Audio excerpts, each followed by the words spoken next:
it's become socially acceptable to eat it at any time of the day and to feed it to our children at any time of the day.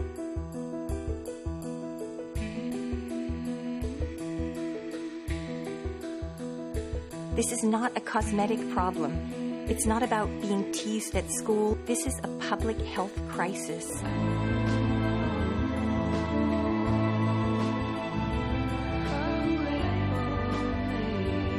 You can save your children from this terrible epidemic.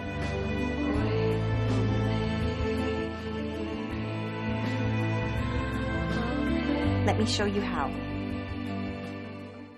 We are in the midst of an epidemic of disease that will wipe our children out if we don't do something about it now. And it is the epidemic of childhood obesity. What if I told you that there was a disease in our children that already 1 in 3 children were either affected by the disease or showing preliminary signs of becoming afflicted by this disease?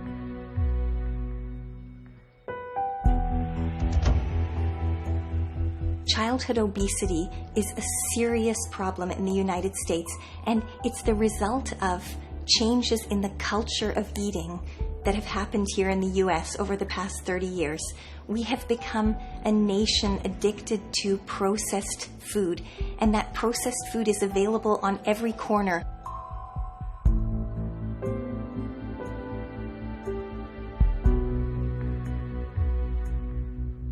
That shift, that cultural shift, is going to kill our children before their time.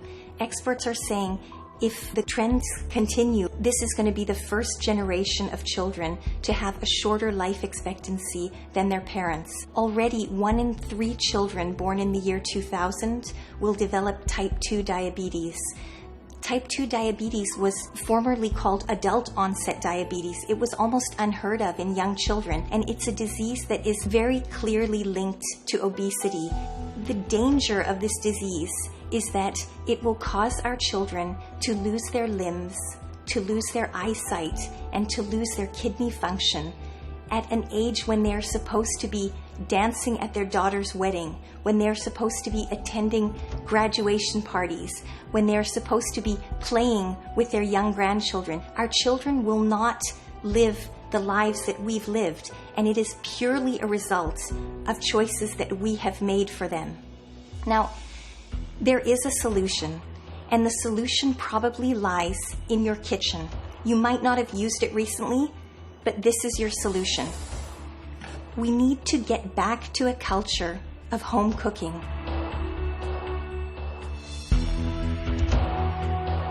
We need to take the control back from the big, wealthy multinational companies that are convincing us that we are unable to cook healthy food to feed our children. It's not about denying them the pleasure. In fact, it's much more pleasurable when you cook healthy food and it becomes a celebration of family time, of healthy eating.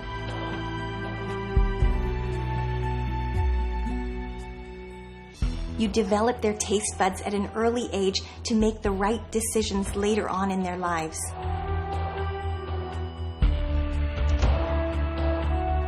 This crisis, this is a public health crisis that will bankrupt our country.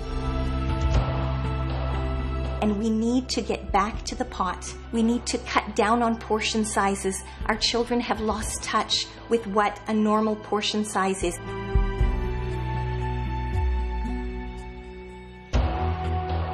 We need to start packing our children's lunches again, because the processed food that some schools are serving as part of their school lunch programs is teaching our children that this is an acceptable way to eat.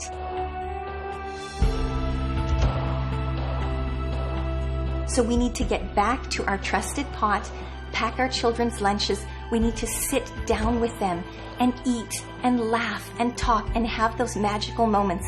We cannot take this seriously enough.